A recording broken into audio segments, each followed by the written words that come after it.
ક્યારે વિચાર્યું છે કે એક પ્રાઇવેટ કંપની જેનું કામ તો બસ નફો કમાવાનું હતું એ આખા દેશ પર રાજ કરવા લાગે?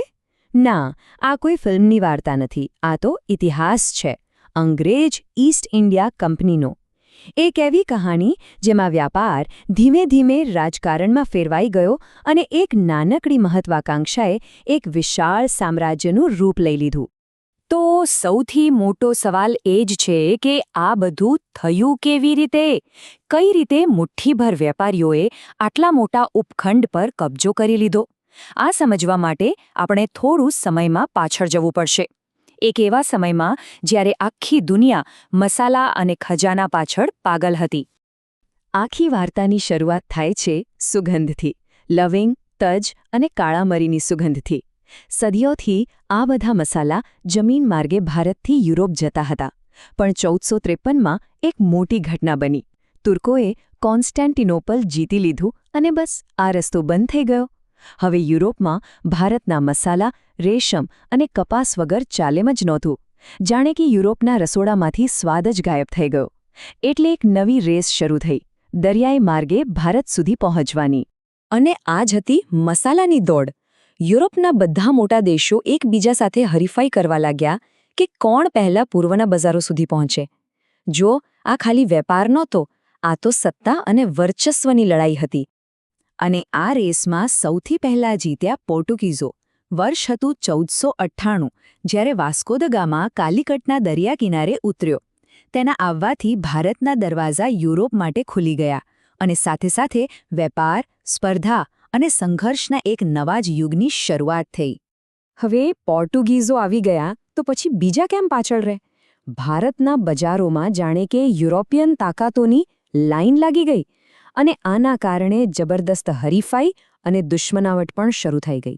બહુ જ જલ્દી ભારતના દરિયા કિનારા પર અલગ અલગ યુરોપિયન ધ્વજ લહેરાવા લાગ્યા।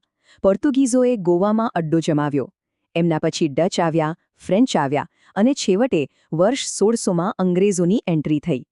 અંગ્રેજ ઈસ્ટ ઇન્ડિયા કંપનીએ સુરત, મદ્રાસ, મુંબઈ અને કલકત્તા જેવા મહત્વના બંદરો પર પોતાની કોઠીઓ નાખી। એ વખતે તો કોઈએ સપનામાં પણ નહોતું વિચાર્યું કે આ નાની નાની વેપારી કોઠીઓ એક દિવસ આખા સામ્રાજ્યનો પાયો બનશે। અને બસ અહીંથી જ આખી વાર્તામાં એક જોરદાર ટ્વિસ્ટ આવે છે। ઈસ્ટ ઇન્ડિયા કંપનીને ધીમે ધીમે સમજાવવા લાગ્યું કે ખાલી વેપાર કરવાથી કંઈ નહીં વળે।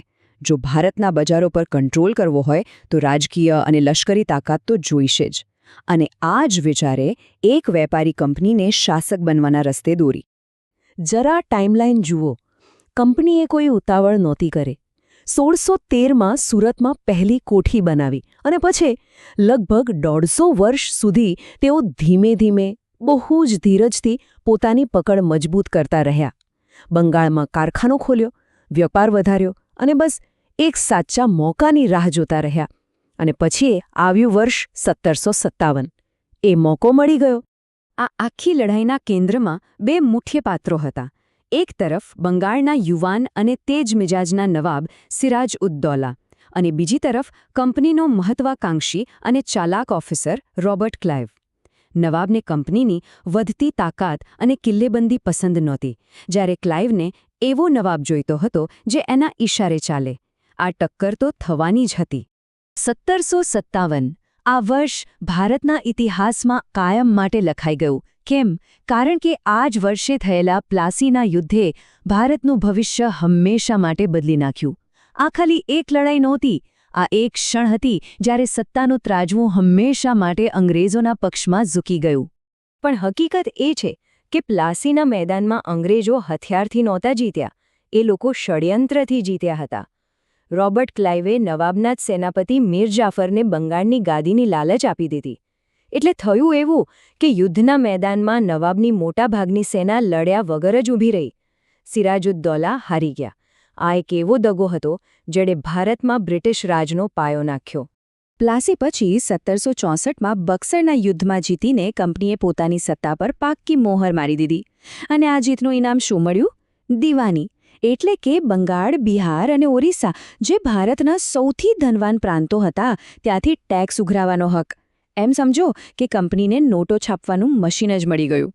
હવે એમને પોતાની સેના અને વહીવટ ચલાવવા માટે ઇંગ્લેન્ડથી પૈસા મંગાવવાની કોઈ જરૂર જ નહોતી। હવે જ્યારે પૈસા પણ ભારતના અને સૈનિકો પણ ભારતના, તો પછી સામ્રાજ્ય બનાવતા કોણ રોકે? બસ અહીંથી જ કંપનીએ પોતાના સામ્રાજ્યના નિર્માણનું કામ શરૂ કર્યું અને ધીરે ધીરે આખા ભારત પર પોતાનો કબજો જમાવી દીધો. કંપનીએ એક પછી એક ભારતીય શક્તિઓને નિશાન બનાવવાનું શરૂ કર્યું. દક્ષિણમાં મૈસૂરના ટીપુ સુલતાન સાથે લડ્યા અને પશ્ચિમમાં તાકાતવર મરાઠાઓ સાથે દાયકાઓ સુધી ખૂંખાર યુદ્ધો ખેલ્યા. અને છેવટે આ બંને મોટી શક્તિઓને હરાવીને કંપનીએ લગભગ આખા ભારત પર પોતાનો કંટ્રોલ સ્થાપિત કરી દીધો. હવે જ્યારે એક વેપારી કંપની આટલા મોટા દેશ પર રાજ કરી રહી હતી, ત્યારે લંડનમાં બેઠેલી બ્રિટિશ સરકારને પણ ચિંતા થવા લાગી. આથી 1773માં રેગ્યુલેટિંગ એક્ટ લાવવામાં આવ્યો. આ કાયદાએ કંપનીને એક વેપારીમાંથી એક સરકારી વહીવટી સંસ્થામાં ફેરવી દીધી અને એના પર બ્રિટિશ સંસદનું નિયંત્રણ લાદી દીધું. આ સાથે જ વોરેન હેસ્ટિંગ્સ ભારતના પહેલા ગવર્નર જનરલ બન્યા. તો આટલા મોટા અને વૈવિધ્યસભર દેશ પર રાજ કરવા શું જોઈએ? અંગ્રેજોએ એક મજબૂત સિસ્ટમ બનાવી. એમના શાસનના 4 મુખ્ય પાયા હતા: એકદમ કુશળ સિવિલ સર્વિસ, એક શક્તિશાળી અને આધુનિક સેના, કાયદો વ્યવસ્થા માટે પોલીસ ફોર્સ અને અંગ્રેજી કાયદા પર આધારિત નવી ન્યાય વ્યવસ્થા. આ જે માળખું હતું જેના પર બ્રિટિશ રાજ ટકી રહ્યું.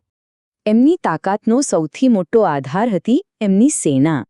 1800ની સાલમાં કંપની પાસે લગભગ 1 લાખ સૈનિકો હતા અને ફક્ત 57 વર્ષમાં 1857 સુધીમાં આ આંકડો બમણાથી પણ વધીને 2,65,000 પર પહોંચી ગયો.